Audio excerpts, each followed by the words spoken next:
it. Look, Lisa, these are the wonderful quilts. And this, guys, really speaks to the lifestyle that I said that Lynn, for her whole life, was a horsewoman and a cowgirl. And Lisa, you can tell us sort of the genesis of these beautiful quilts.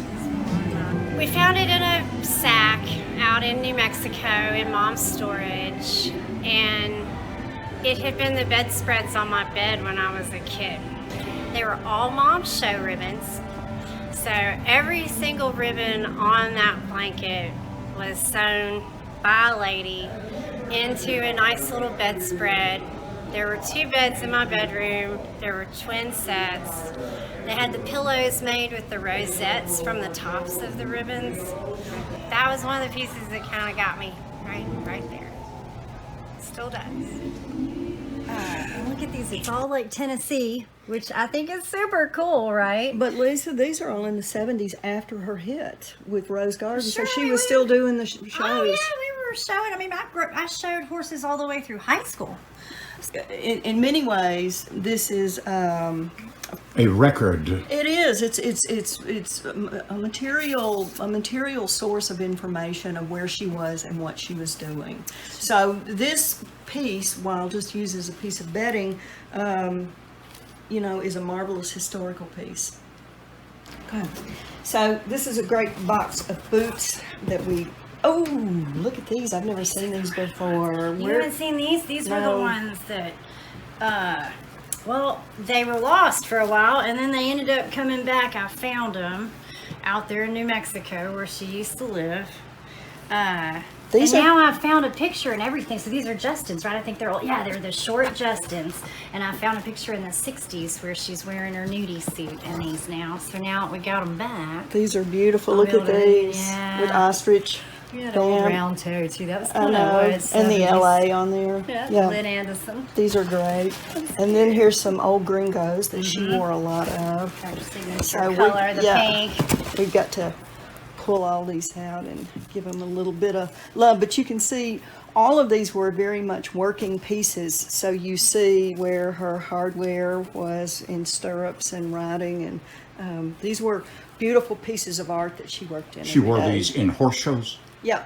You would have seen. Mom wore her clothes. I mean, we're not finding pristine pieces. We're finding artifacts that were literally worked in. You know, she performed, she rode, she sang, she sweat.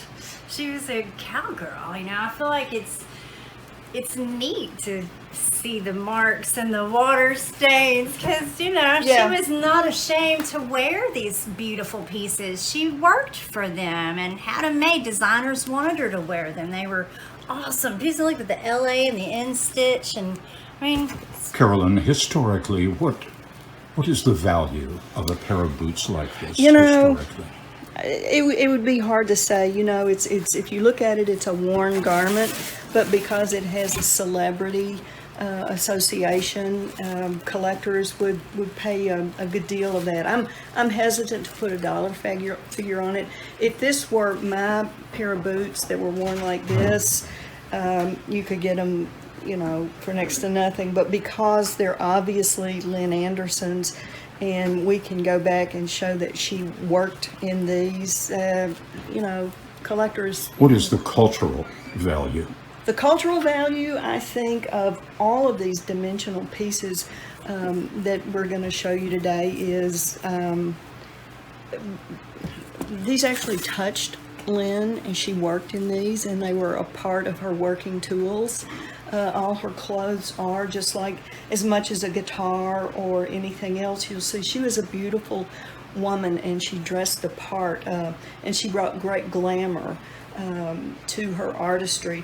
So these are tangible pieces of evidence of somebody who invested her whole life in her presentation. She had it fixed, even. Yeah. I mean, like stitched and repaired. This is not beauty queen stuff or diva stuff. These are real tools that were on the road. So they're invaluable. They're invaluable.